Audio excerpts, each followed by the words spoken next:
Hi, in this presentation, I'm going to first start talking about my 2014 Cadillac ELR. The screen you're looking at right now shows my stock photograph. I call this my stock photograph of my 2014 Cadillac ELR. As you can see, it was taken in 4/18 of 2016. And what you're seeing now is my car while it's parked in front of my garage, and the cord that is attached to the car is plugged in to the outlet in the garage.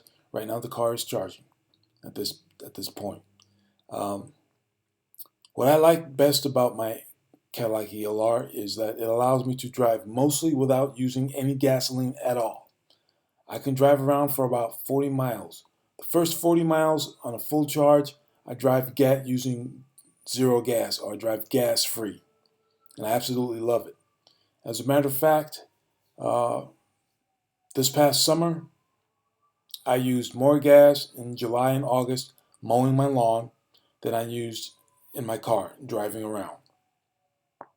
And I use approximately 3/4 of a gallon of gas to mow my lawn at one time. And now I'll move on to the next slide. What you're looking at is my overall miles per gallon average, my lifetime miles per gallon average of 93.4. This was before I drove to Jacksonville, Florida. 93.4 is my lifetime. The key phrase is lifetime MPG on the car. Okay. As you can see, that big number on this particular driving session, I average for this 44.8 miles, I average 117 miles per gallon because I use my generator a little bit to charge the power supply or to add power to the power supply. But that was for that 144.8 total miles. That's where I got 117.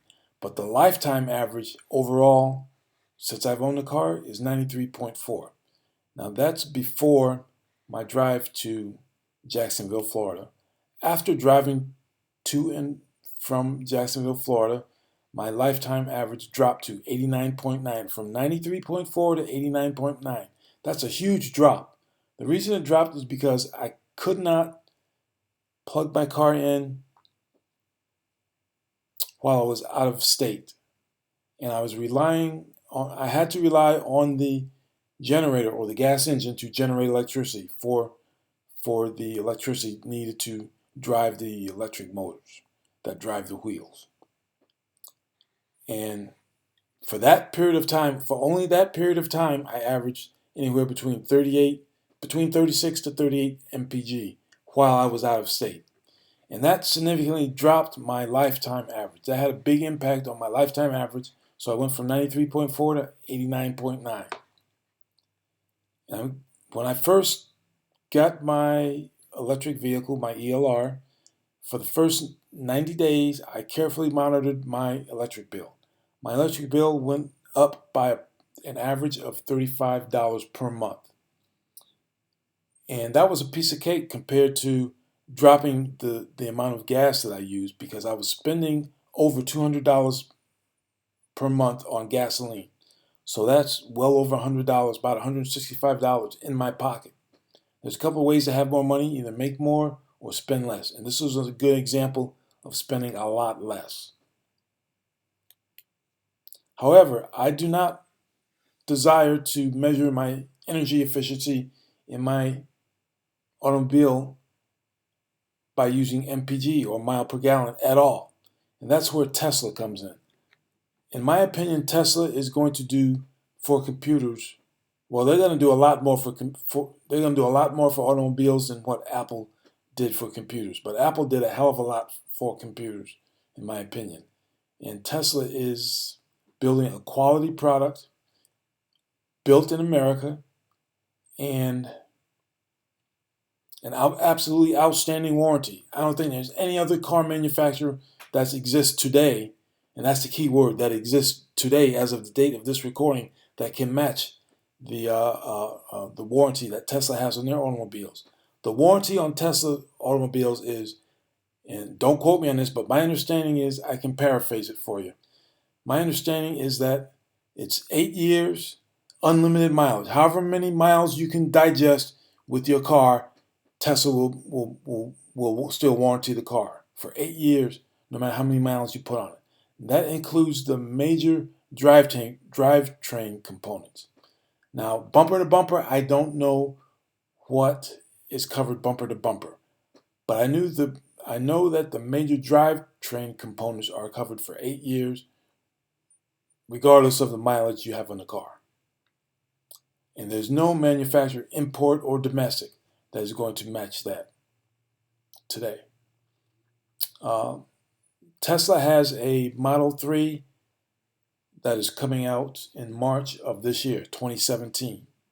It should be on the street, I understand, of March or April, mid-2017, and it's going to be priced at around $35,000. Now, Tesla makes automobiles very different than the other car manufacturers do, and their business model is extremely different too.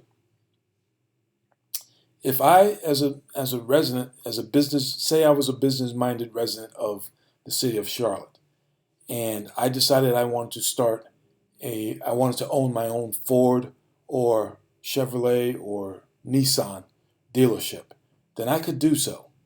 I think there may be some business rules within the city that allows for so many dealerships to exist. I'm not sure.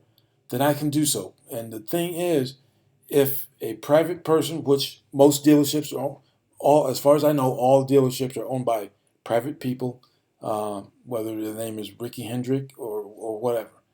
But dealerships are owned by business people, other people that are not hired by the manufacturer of the vehicle. They start a dealership, they buy a car from the dealership, they mark it up. They buy it for a certain price, they mark it up, and then they sell it to you, the public, or to us, the public. Tesla has a very different business model. A Tesla dealership is owned by the manufacturer of the automobile. It is owned by Tesla. When you buy a Tesla, you are buying the car directly from Tesla without middleman markup. And I absolutely love that. And on top of that, the car, as of this date, is made in America. So it's an American-made vehicle, has an absolutely outstanding warranty, 8 years, no matter how many miles you can digest in 8 years. And when you buy a car from them, you're buying directly from the manufacturer. Some of the other car dealerships were whining and crying because there was some business reason that they stated, because they felt like Tesla had an advantage over them, which they do because they make a better vehicle. A Tesla doesn't have to pump gasoline. You don't have to pump gasoline. You can't pump gasoline into a Tesla. A Tesla runs on straight electricity, and I absolutely love it. Tesla also supports their vehicle. Now, the downside of my ELR is General Motors makes the Chevrolet Volt, and they make the ELR, the Cadillac ELR, but they do not, that I know of, they do not support charge points where you can charge your car. They do not install charge ports for the automobile. Many times I've had a hard time when I go to a GM dealership or a Cadillac dealership. I would have a hard time getting to one charge point because for an electric vehicle, because there were so many other GM cars that were parked around the charge point. And the cars that were parked around there were gasoline-powered vehicles that could not use the charger, and I felt that was unfair to the people that, such as myself, to the people that purchased electric vehicles. If they're going to manufacture an electric vehicle, then the dealership should be required to at least support the electric vehicle, and at least have charge points accessible for electric vehicles. It's ridiculous that a dealership, the management in any given dealership, doesn't have reserved parking for electric vehicles right by the charger. Okay, but back to Tesla. This is the Tesla Model X. I took a couple of pictures of it because it was there on the lot while I happened to be on the lot. I was talking about the Model 3. The Model 3, by the way, is coming out mid-2017 and is going to be priced somewhere around $35,000. And just like other Teslas, again, 8-year warranty on major drivetrain components. No matter how many miles you put on it, however many miles you can eat, in 8 years, Tesla is going to warranty the vehicle. And I absolutely love that. That's absolutely outstanding. Because when you think about it, all you need for an electric motor to turn is electricity to be flowing through some wires. And the wires in the motor, in this case, are in a motor, and the wires are wound in a circular fashion to cause rotation of the motor. You don't have pistons having to go up and down, having little explosions periodically. There's no explosions happening, just electricity flowing through wires, and that's it. And the generation of heat is minimal. So this is a Tesla Model X. It's an SUV, and I think it's a very sleek looking SUV. And there's another side shot of it, and that's from the driver's side. And now the gold wing doors are open, the back doors, and I tried to take some photographs to show how much space, how easily you could probably get into it. Well, first of all, once I saw the doors open and I stood by the vehicle, I knew immediately that I could very easily get into the vehicle. Extremely easy to get into. The top ceiling of the car is approximately 5 feet high, I think. A little less than 5 feet high. But it's very easy to get into. And there's three seats in the back row. And there it is again from the passenger side. And again, a close-up from the passenger side. And there's another one. And also there's a cargo area behind the back seats. That was more than ample. Anything that I wanted to carry, I'm absolutely sure I could fit it in there. I didn't take any photographs of it, unfortunately. This could very well be my next car. It costs a little more. I'm sure it costs more than a Model 3 though. The Model 3, like I said, is $35,000. But once again, the Model 3 is a four-door sedan, and that's the inside. I sat in the back of the Model X to show the front dash, and this may look overly large, but it was perfectly fine. It wasn't overly large in real life. It wasn't cumbersome at all. It was very easy to touch from a sitting position behind the steering wheel. Very easy to touch and navigate. But Tesla, I believe, they are the car of the future. At this point in time, I believe that Tesla is the automobile of the future. Running on straight electricity is so much more efficient and much more cleaner. After all, you can't run your car or a gasoline-powered vehicle in a closed-door garage. If you have your garage door closed, you're not supposed to do it because the exhaust fumes are going to kill you. They're going to put you to sleep and kill you. Now, we've got billions and billions of automobiles driving around the planet for many, many years. And what makes us think that that's not going to eventually kill us? One of these days, it is going to kill us. I mean, we've got billions of cars driving around the planet, spitting out all kinds of poisonous fumes. And Tesla doesn't do that.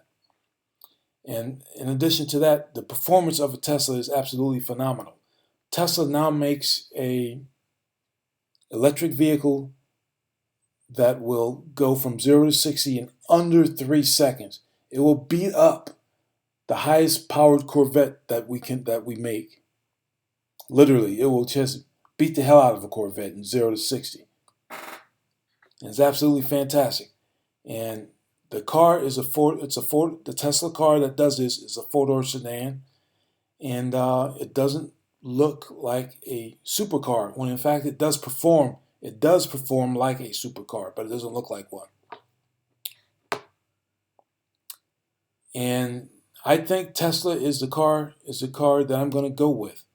Uh, there's no doubt in my mind, if I can't get a hold of an SUV, I'm definitely going to go for a Model 3. The Model 3 comes out in mid 2017 and it's going to be priced at approximately $35,000. I'm looking forward to it. I'll be driving totally gas free. And one other point that I wanted to make about Tesla as compared to other car manufacturers, as you know, there are other car manufacturers that are coming out with plug-in, what they call plug-in hybrids, uh, very similar to the Chevrolet Volt and the Cadillac ELR. You can plug them in, and you can drive for some period of time on straight electricity without using the engine. You have an engine to generate electricity when you need it, and you're definitely going to need it if you drive like a normal person, because like I said, I only get approximately 40 miles on one full charge in my ELR. Now Tesla, on the other hand, uh, cannot use gasoline. It does not have an internal combustion engine at all. It uses only electricity. And when you purchase a car from a Tesla dealership, you're actually buying directly from the manufacturer. There's no middleman markup like other car dealerships. And Tesla supports what they sell. They also are heavy into research and development on harnessing energy and being able to store energy and use it efficiently in your car and in your home as well. They also have created and installed superchargers in various parts of the country. And now a supercharger is a high-end charger for Tesla. Only a Tesla can use a supercharger. But Tesla can also use the other plug-ins that the other chargers that the Chevrolet Volt and the ELR and other electric vehicles can use too. Other hybrid vehicles can use as well. So there's advantages. So there's that advantage to a Tesla, in that Tesla does support and is currently increasing the infrastructure that is needed to support their cars. They invest into that themselves. And the other car manufacturers like GM and Ford, I hate to badmouth them, but I'm not badmouthing them at all. It's not really badmouthing. It's the truth. They are producing the cars, but at the same time, they are not investing to produce the infrastructure to support the recharge of their cars. Tesla is. Tesla is heavily into supporting that type of thing. And I admire Tesla for doing such an awesome job. They're going to do for the automobile what Apple did for the computer. There's no doubt in my mind. Tesla, I believe, is the car of the future. As a matter of fact, they've already tested autonomous vehicles, that is, driverless vehicles, cars that do not require a human to drive it, to navigate it over the roads. They're ahead in that area, in the R&D area, and I think they are, in fact, like I said, the car of the future. My next car is going to be a Tesla. Once I leave my ELR, my next automobile, I'm sure of it, will be a Tesla, a Model 3. But I would like to have a Model X, because I saw the space that's available in it, and it performs like a sports car. It performs like other sports cars, as far as the acceleration and the handling. Even though it's an SUV, Tesla, as far as I'm concerned, makes supercars. That's it. Thank you. Okay, as far as how far you can drive on one charge in a Tesla, I mentioned in the ELR and the Chevrolet Volt, you can drive approximately 40 miles on one full charge. Now, in a Tesla, you can drive over 200 miles on one charge. Okay, now, what that equates to me in my situation, what that equates to me is I'll never have to go to stop at a gas station again to refuel my car. And I've already scoped out the charging stations available available for Teslas, and they're well within 200 miles of each other. I don't have to stop to pump gas into my car once I get a Tesla. As a matter of fact, when I'm driving around the city, I won't have to pump gas into my car at all. All I have to do is when I come home is plug it in. I can plug it in into a standard 120 volt outlet, and no special outlet required. I can just plug it in and let my car sit overnight like it's going to do anyway in the garage. The difference is it will be adding state of charge to the power supply.